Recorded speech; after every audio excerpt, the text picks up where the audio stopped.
I want to give you my take on this Alienware QD OLED monitor. This is the AW3423DWF 34-inch quantum dot OLED curved ultra-wide gaming monitor. 165 hertz. So first of all, 165 hertz is fantastic. I mean, if you can get 165 FPS, that should look very close to 4 milliseconds of persistence. It is not, but if you open the UFO test and you change the speed to 240 pixels per second, that should look very clear, almost perfect. So that's fantastic. That's fantastic. So myself, I've never played an ultra wide curved monitor. I've tried to set an ultra wide custom resolution on my LG C1, and some days I like it, but I prefer to get more screen, basically to get a bigger screen. So that's the main problem I see with this monitor is price. I mean, for $1,000 you can get a much bigger screen. You can get a TV that's a much bigger screen. That's 4K. This is not 4K. Okay, so you have less, a smaller resolution. So that's the biggest problem I see with this. I would always go with a TV. Always. The bigger, the better.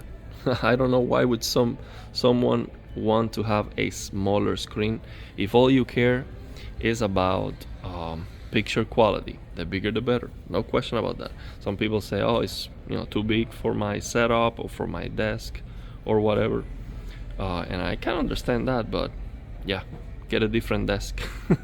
So here's the second thing I want to talk about. Look at the black levels. It doesn't look black under lighting conditions. The QD OLED technology, it just lights up. The screen doesn't look like an OLED, it looks like an LCD.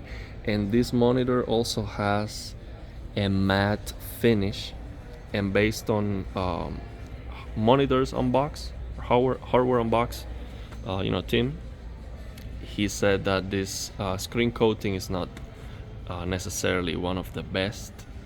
So yeah, I am not a fan of matte finishes. I love the glossy finish of my LG C1, and I do not like to have raised blacks under lighting conditions. So if the whole point of getting a matte finish is to prevent reflections, and you're going to use this monitor under lighting conditions, you're going to get the worst experience. Basically, turn off the lights, and if you turn off the lights, then you don't need a matte finish, and a matte finish is going to go against the vibrancy of the picture.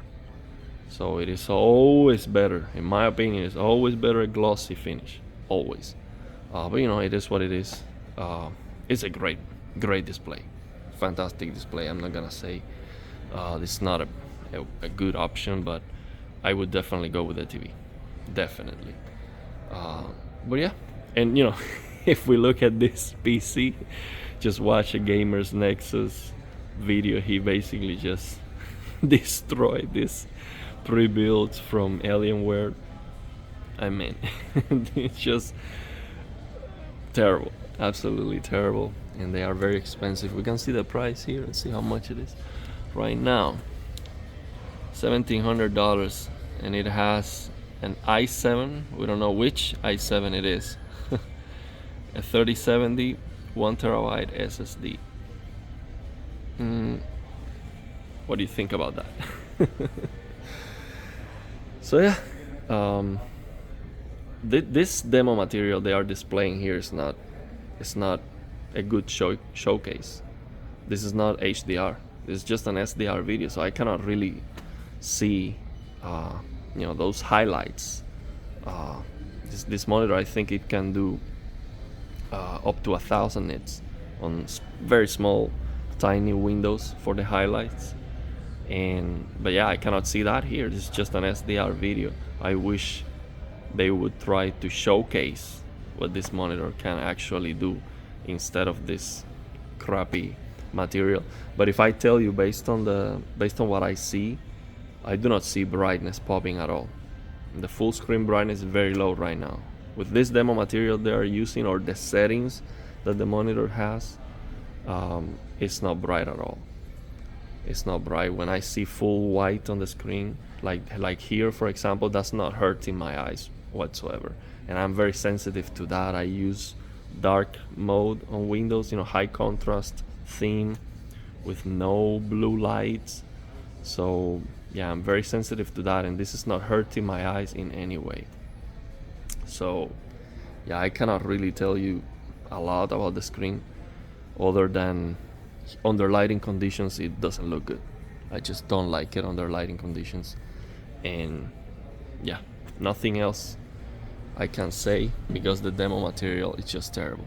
The other thing I can try to hear or to point the camera is to see if that fan noise can be, if you can hear the fan noise. I cannot hear any fan noise, but I'm gonna get the camera closer and shut up basically, see if you can hear any noise. And I cannot hear any noise whatsoever. Impossible. I cannot hear any noise whatsoever from the fan. So I think that they improved that. I think I watched the monitors unbox video. They improved that. This is the F model, and the previous model, I think that was an issue, and you couldn't update the firmware of the previous model in case that there was a different fan profile or something they could do to remedy that situation.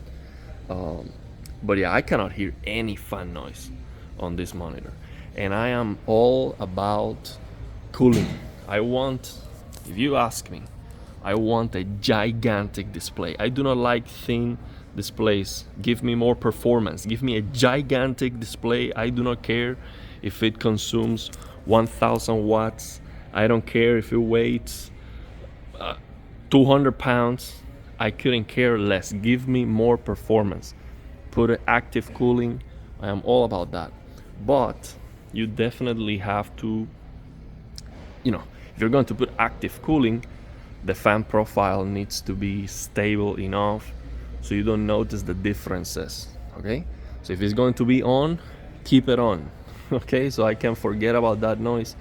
And I mean, we have GPUs now with 3 fans, and I cannot hear anything basically. And I have my